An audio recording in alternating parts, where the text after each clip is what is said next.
In this picture you see 3 single rows of spring wheat planted by a gene bank in Sweden for characterization of the morphological features.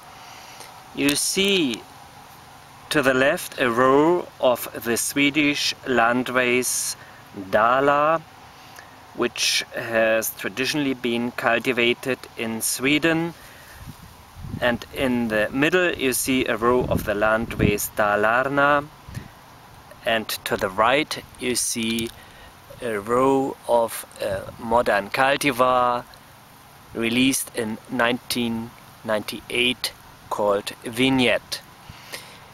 You see there are striking differences between the old landraces and the modern cultivar. The landraces tend to lodge a little bit, they don't stand as upright, they mature a little bit earlier, and the heads look different in the 2 left rows than in the modern cultivar to the right. The heads of the older landraces are not as compact. I will go a little bit closer to show it to you.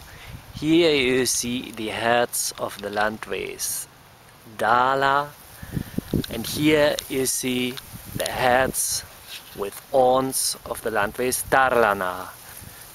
In this landrace I also found the type of heads without horns and put it into bag to harvest this plant separately. And here you have the heads of the modern cultivar Vinjett. This type of spring wheats you will find in fields in Sweden today. The heads are more compact.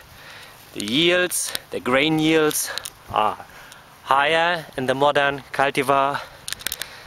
The older cultivars produced longer straw, which was also important for the animals to use, while today the focus is on grain use exclusively. The modern cultivar needs more input of fertilizers, in particular nitrogen, to realize the higher yield potential the modern cultivar has.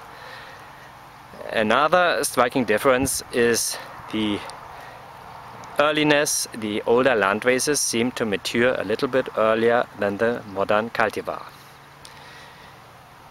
The modern cultivars were developed out of the landraces during the 20th century. Today you will only occasionally find the landraces still in cultivation because they are not adapted to high input agriculture. But they are preserved in gene banks and may become an important resource for the future.